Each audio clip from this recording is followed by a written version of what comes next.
Hi guys, Tammy here. This is going to be my third YouTube video, and I want to thank everybody that has liked and subscribed and is supporting my channel, TL71. This video is going to be a little bit different. I'm going to be doing a cooking video, which I've done a few on Facebook, but this is my first YouTube one and the first time I'm using a hot plate, so I'm hoping all this works out. So what I'm going to share with you today is a couple of my favorite St. Patrick's Day recipes. And both recipes are going to be keto-ish. That's because I don't know, I'd say about a year ago I kind of went into the keto lifestyle, and I really enjoy it because it gives me lots of energy. That's one of the main reasons that I've been sticking with it, but I would have to say that I'm keto-ish because once in a while I don't eat keto. The majority of the time I do, but once in a while I'll have something a little bit off. Anyhow, that's not what this video is about. So I'm going to be making a cottage pie and an Irish coffee, which is one of my favorite drinks. Anyhow, so in my household, anytime you make any Irish meal, you have to start that off with a shot of Jameson, because who doesn't love Irish whiskey? Cheers. Let's get started. So we're going to start with the cottage pie, also known as shepherd's pie, and I'll explain the difference in a moment. Right now I'm going to go over the ingredients. This is about 1.5 pounds of hamburger. It's 80-20. This is a diced medium onion, 2 peeled cut up carrots, 3 cloves minced garlic, 1 tablespoon tomato paste, about 1/2 cup to 3/4 beef broth, salt and pepper to taste, and about 1/2 teaspoon of thyme, and a wee bit of Jameson just in case something goes wrong in the kitchen and I need something to calm my nerves. And with this being my first video, I might definitely need it. So now we're going to start with the filling.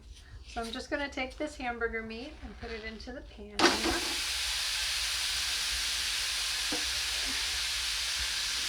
And I always like to break it up a bit here. This is the first time I'm cooking on a hot plate, so I hope this works out.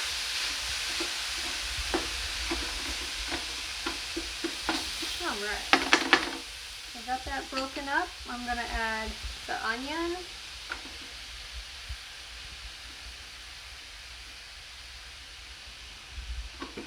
and the carrots.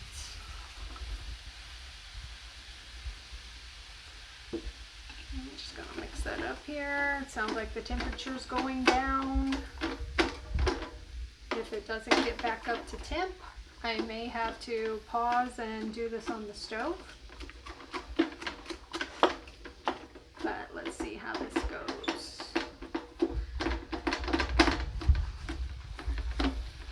And like I said at the beginning, this is called cottage pie. A lot of people call it shepherd's pie, but actually shepherd's pie is the same dish but made with lamb. So if you make it with beef, then it's called a cottage pie.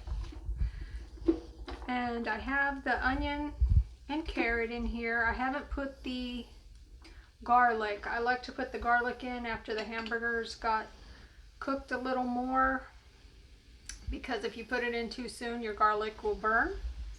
And then I'll also put the tomato paste in a little later. Shepherd's pie or cottage pie is one of my favorite recipes because it's simple. It's a family meal. You know, it's great to sit around the table with your family and just scoop it out. Or if you want to make it fancy, you can put it in, what are they called? Little ramekins. And then the topping that I'm going to make, well, for this keto version, is going to be a cauliflower mash. but traditional is mashed potatoes. And I just, spoon it on there and wipe it on, just so it gets to all the edges. But if you're doing a fancy one where you want to do little individual, or even on a full size, if you put your potatoes or cauliflower mash in a piping bag, then you can pipe that on and make it look really neat. But those are a few tips. This is not cooking very fast. I do need to put the salt and pepper in.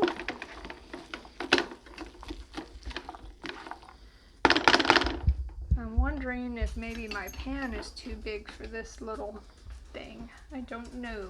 Like I said, this is my first time trying it.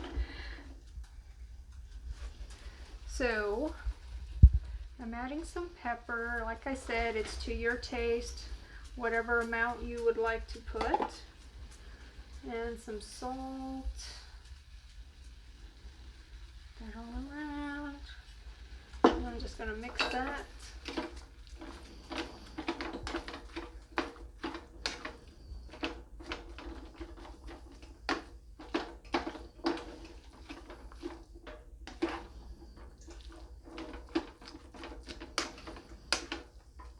And I think we're going to take a little pause so that I can continue cooking this.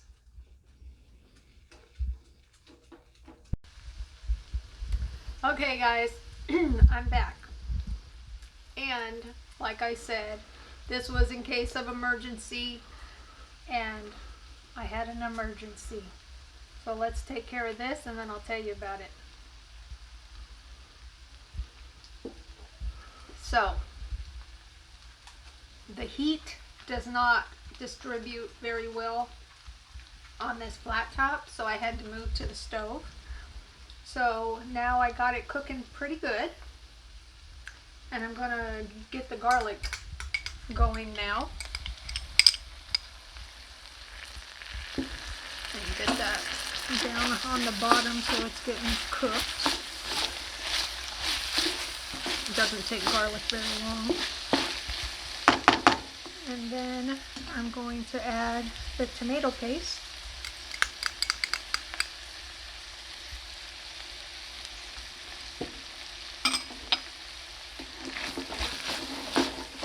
If this wasn't a keto version, sometimes I'll put a little flour on the meat right now and cook it just a couple minutes to get the flour flavor off. But by adding the flour, it will thicken your broth, so your filling has a little bit more of a gravy. But with it being keto, I'm not adding flour, and I'm hoping it will just cook down and be fine. If not, you can always add some xanthan gum, and that will thicken it up. So I'm gonna add the stock. I'm not going to add too much. Let's see what that looks like. Because like I said, I want it to thicken up just a hair. I'm also going to add the thyme.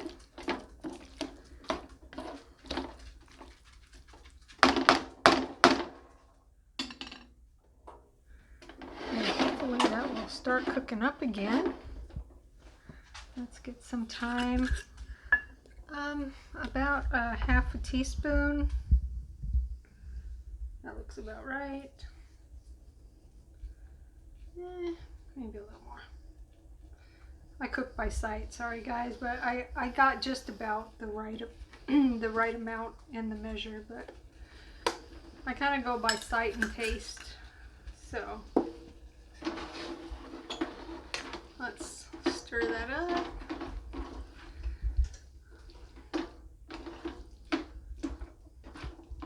And I think I might add just a hair more broth.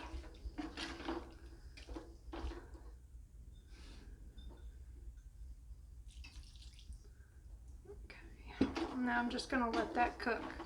And while this is cooking, we're going to start on the filling.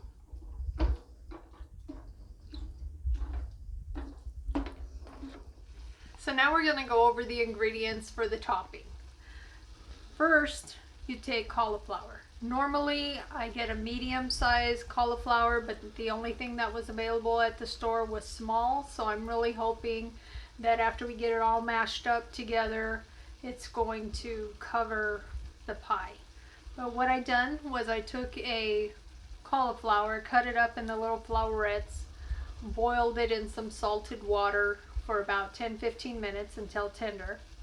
Then I drained that, and then I squeezed it with, I put it in a tea towel and squeezed out as much water as I can, because if you want a really good mash, you need to try and get rid of as much water as possible.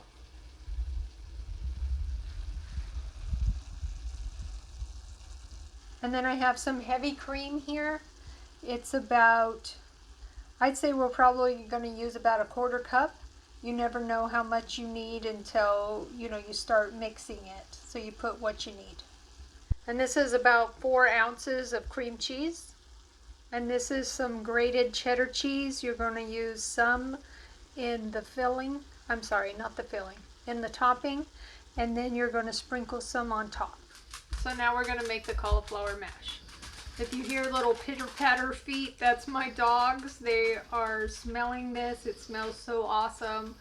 And they're hoping that I'm going to drop something on the floor. So sorry about the noise. So I'm going to start on the cauliflower mash. So I have the cauliflower here. I'm going to add the cream cheese.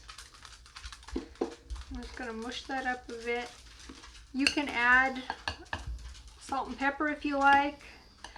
With all the cheese and stuff, you really don't need too much salt. But I will add a little pepper. You can also do this in the food processor, and that would make a really nice smooth mash. I'm going to add a little bit of the cream.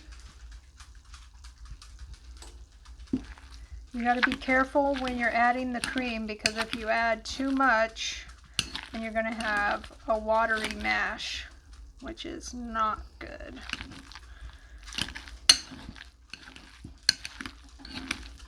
Now we're going to add a little pepper.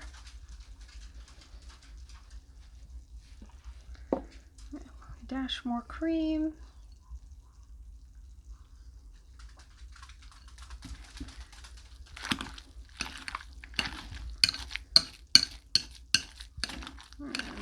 Try and get this as smooth as you can. Like I said, if you want it really smooth, I'm not real picky, so a little bit of chunk is okay with me, but some people like their mash really smooth. And like I said, a food processor would do that, or even a blender, but the food processor actually works best. Okay, now that we got that all mashed up, I'm going to add a little bit of the cheddar cheese. I don't really put too much in here because it does have the cream cheese. And like I said, a lot of people like their mash a little smoother, and you can get that smoother consistency in a food processor, but our family likes it a little chunky. They like to have a little bit of texture. I think that's, maybe I might put a little more. But I usually don't put too much in the filling because I'm going to put cheese on top. So I'm just going to mix this up. And that looks good. Now that I have the mash all put together, this is smelling awesome. Haven't had to take that shot. Good thing. Well, not the next one anyway. So I'm going to put it all together. What I'm going to do, sorry, my puppies are playing. I'm going to put the filling in the pan and then top it with the cauliflower mash. So let's get that done. A lot of times when I make this, I actually cook the filling in a cast iron skillet. So that way I don't have to do this part. I just put the topping right on top of the filling in the cast iron skillet and put that in the oven. Spencer, I'm sorry. They are playing, and hopefully you can hear me over them. So you just get that in your pan. Get it evened out here.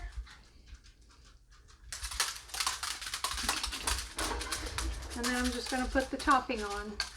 And like I said earlier, you can do this a neater way so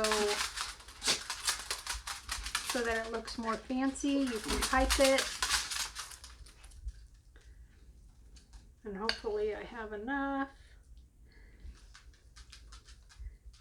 Some people just put it here in the middle. Hopefully I have enough because I like mine all the way to the edge. It's looking like I'm kind of running low already. Oh, maybe not. Might be able to make it. It does make it look a lot neater when you pipe it. But for family dinners, I really don't worry about that. And doing the individual ones, sometimes I'll do that at home just because I'll do a keto version for my daughter and I and make a regular version for everyone else.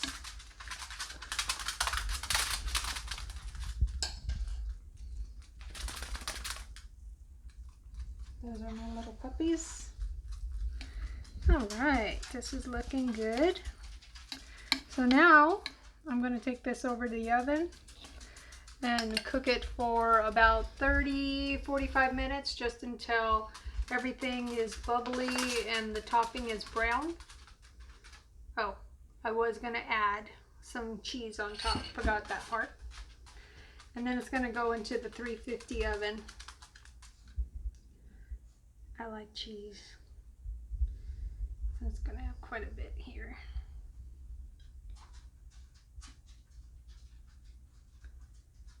All right, so I'm going to put this in the oven. You guys give me a few minutes to clear down, and I'll be right back.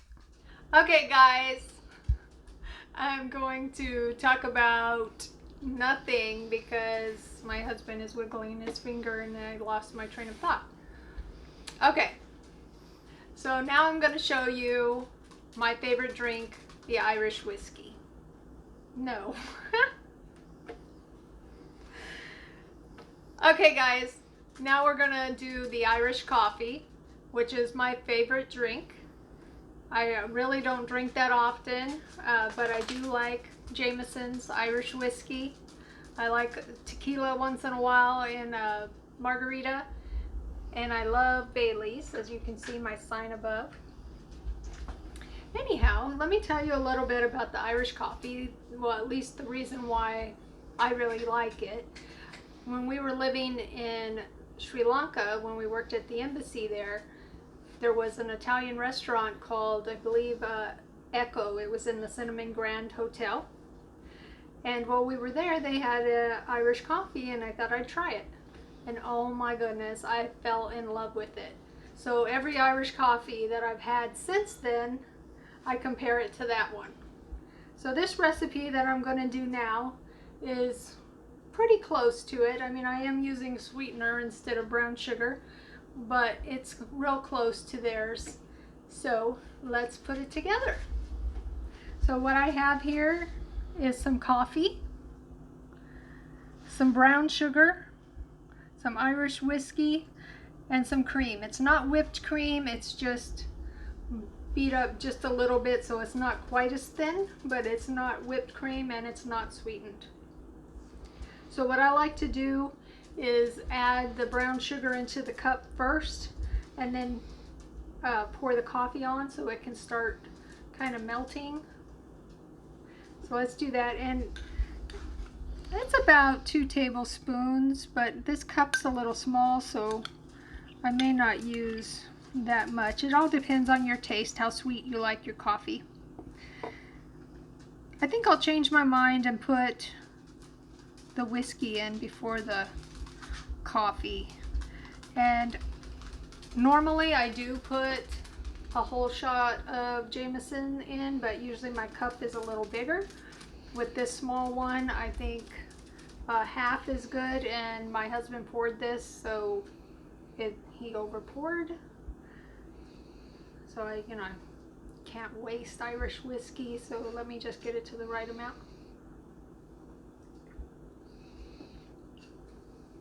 That'll work. Pour that in there.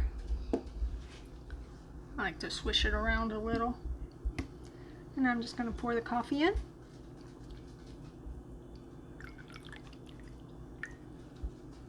Leave a little room for the cream. And then you just kind of pour the cream on the spoon. That helps it lay on top. Just like that. And then the idea is not to mix it up.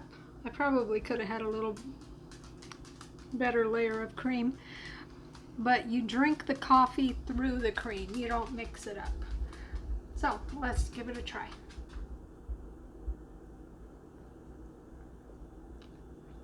Tastes pretty good.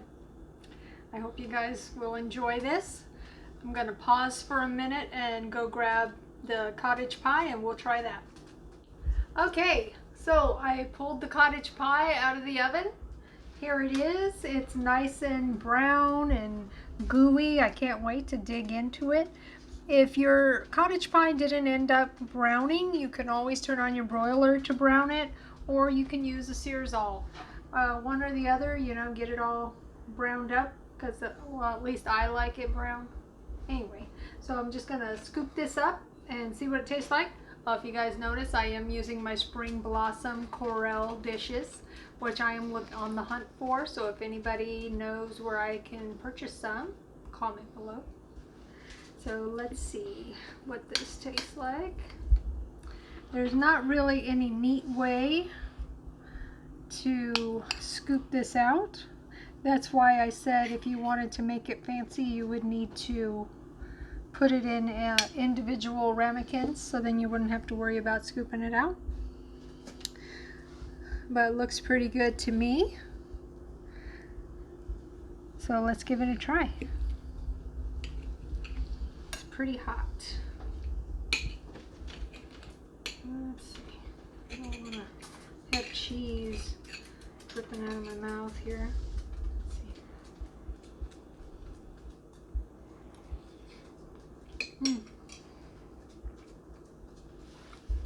Move apart.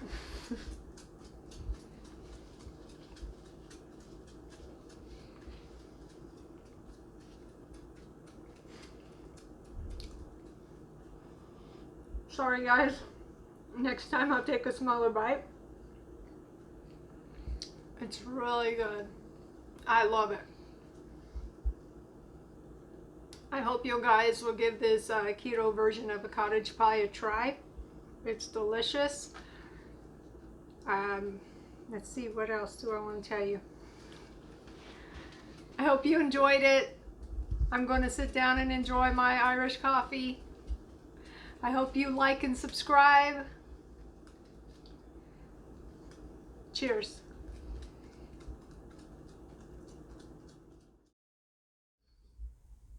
Hi guys, Tami here. I just wanted to hop on and share. I want to start over. Hi guys, Tami here. This is my third video on channel TL71. I hope you'll like and subscribe. Today I'm going to share with you some of my favorite keto St. Patrick's Day meals.